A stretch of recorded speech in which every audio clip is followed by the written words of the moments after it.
Today we're here in front of the Sean McDermott Street Magdalene Laundry, what was the Magdalene building behind me here. This building was the last of the Magdalene Institution to close. It closed in 1996. It was built in 1887. And for years, this building was known to Dubliners as Gloucester Street Laundry. By the 1930s and 1940s, this building behind me was admitting over 100 women a year into the institution. And when it closed in 1996, there were 40 women, the oldest age 79, remaining in this building. These Magdalene laundries all began as asylums for women, especially prostitutes, and then they developed over time into institutions of confinement and unpaid labour for women and girls who found themselves orphaned, or what was described as fallen women, women who became pregnant outside of marriage, for alcoholics, or those deemed socially inadequate or socially unfit.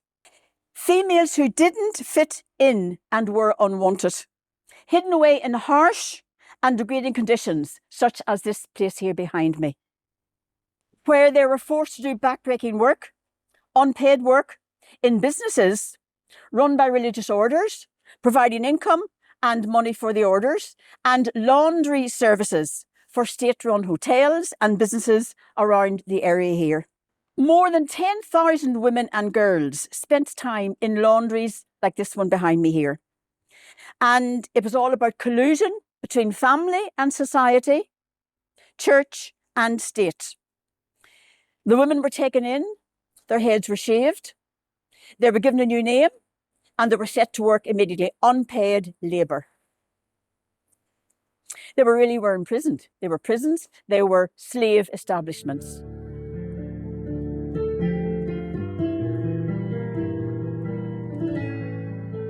Now, when we talk about the Magdalene Institutions, there are two stories attached to them.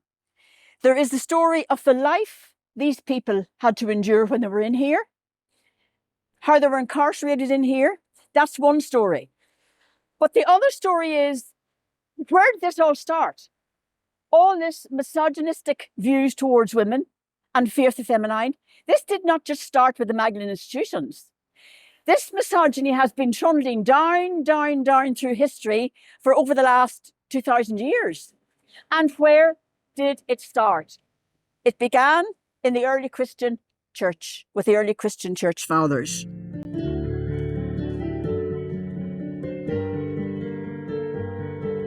Now, what's in a name? Why Magdalene and why laundries? And if we understand the symbolism of those two names, then we understand the whole ethos behind these institutions. Why Magdalene? Well, after Mary Magdalene, of course, everybody knows that. It's Mary Magdalene. Mary Magdalene, symbolism there. The misogyny, the hatred of the feminine. Mary Magdalene, the original prostitute of the Roman Christian Church. All this misogyny, all this disgust of the natural sexual act, it all has been trundling down from the early Christian Church in the 4th century. That's where it's coming from. Mary Magdalene, castigated by the Roman Christian Church simply because she was a woman. Conspicuous by her absence in the 4 canonical Gospels, she's very much in the Nag Hammadi scripts, and that's where we get a very, very different view of her. The canonical Gospels written by the Christian Church, the Nag Hammadi scripts were not written by them, that's why we get a different view.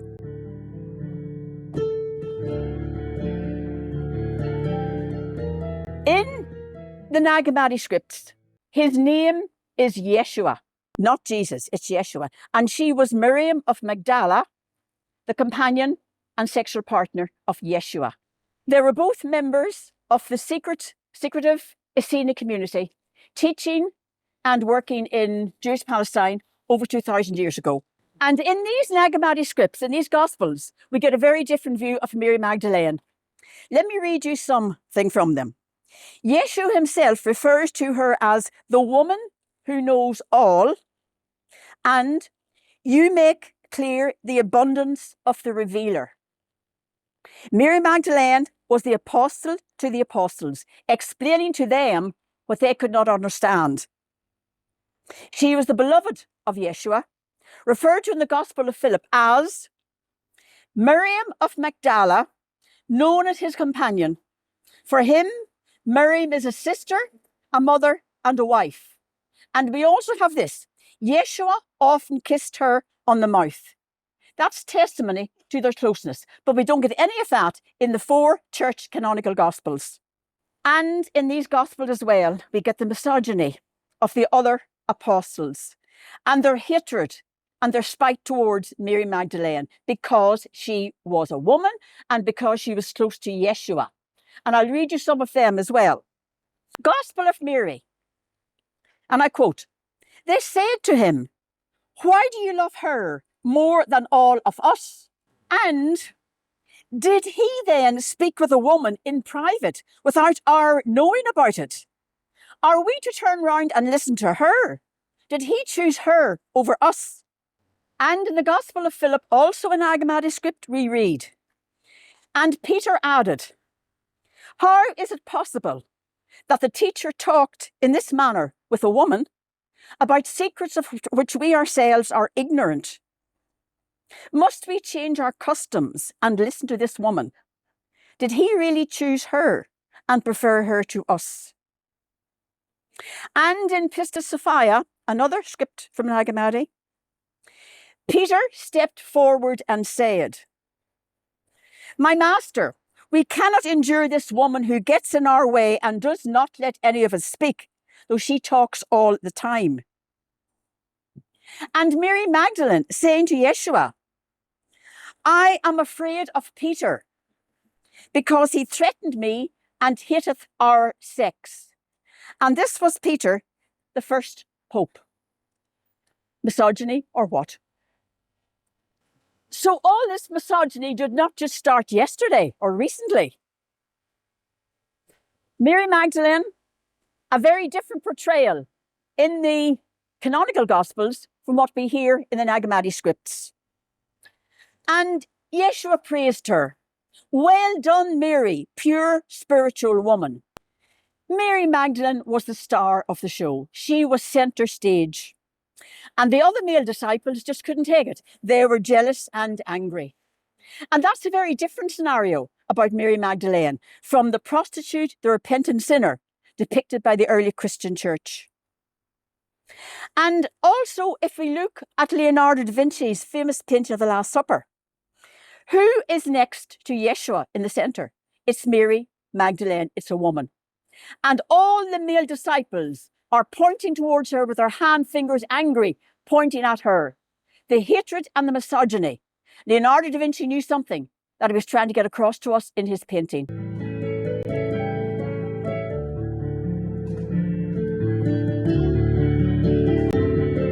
Pope Gregory the Great, Pope from 590 to 604 CE, in his sermon, painted Mary Magdalene as a prostitute in homily 33. But where did it come from? All out of thin air, he castigated her under the name of prostitute and penitent. Absolutely no evidence whatsoever, just manufactured out of thin air. Her name was tarnished, defamed, and she was made an outcast down through history. That's where it stems from, this whole attitude towards Mary Magdalene. Castigated and tarnished by that same Christian church that used her name, her brand name, for their own purpose and their agenda. And the Magdalene homes, that's where it comes from. That was the image of Mary Magdalene given by the church from the time of Pope Gregory, 591, until 1969.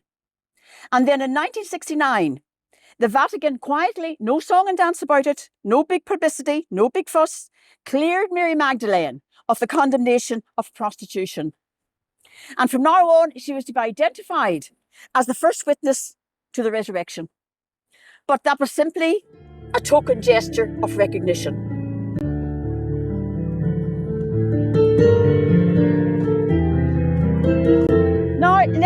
quote to you from some of the early Christian church fathers and their attitude towards the feminine and towards the whole sexual act.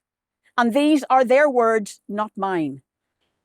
It shows us the church's obsession with the divine feminine and with all matters pertaining to sexuality or the sexual act. And that's what has resulted in the castigation of Mary Magdalene by the Roman Catholic Church down through history. Tertullian, he was an early Christian church defender. Here is what he said. You are the devil's gateway. Woman, you are the gate to hell. Saint Clement of Alexandria, 150 to 215 CE. Woman's very consciousness of her own nature must evoke feelings of shame. And Origen, a Christian writer who died in 258 CE, listen to what he said. It is improper for a woman to speak in an assembly, no matter what she says, even if she says admirable things or even saintly things.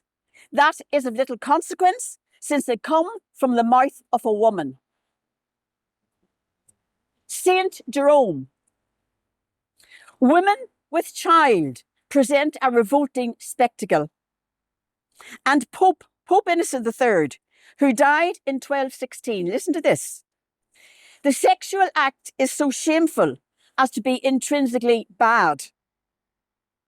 And Saint Odilon of Cluny, feminine grace is nothing but blood, humours and bile, and we recoil at the touch, even with the tips of our fingers, of vomit and excrement. How could we therefore desire to hold in our arms the very sack of excrement itself? And St. Augustine, Bishop of Hippo, 354 to 430, this is what he said. I fail to see what use woman can be to man if one excludes the function of bearing children. So, what does that all prove to us? It proves an obvious conspiracy on the part of the early Roman Christian Church and carried right down through history, right down through modern times. And that's where the Magdalene name has come from. And today, the Magdalene homes. It's the shame and the guilt attached to the sexual act outside of marriage. This is where it's all coming from, the early Christian church fathers. Now, that is the Magdalene symbolism. What about the laundries part?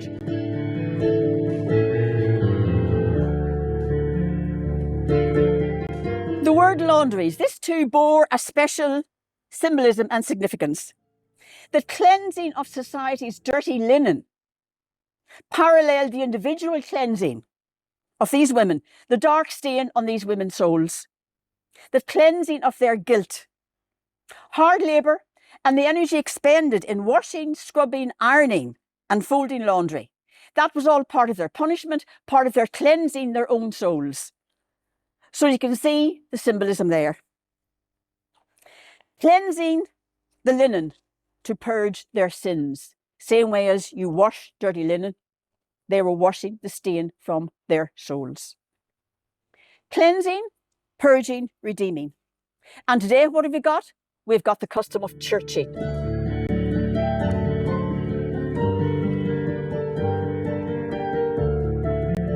Churching was where a married mother, even a married mother who had given birth, would be churched on Sunday morning after Mass.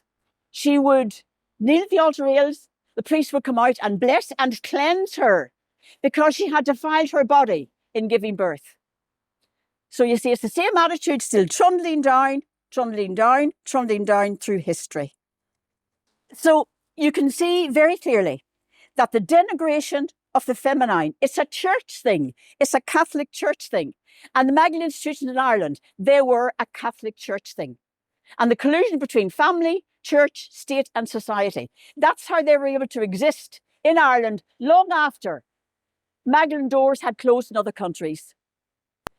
So I hope that has explained the significance and symbolism of the word Magdalene and the word laundries, and misogynism of the early church fathers towards women. And that misogynism is what has been keeping the Magdalene homes going down through the 20th century. Thank you for watching, and until we meet again, namaste.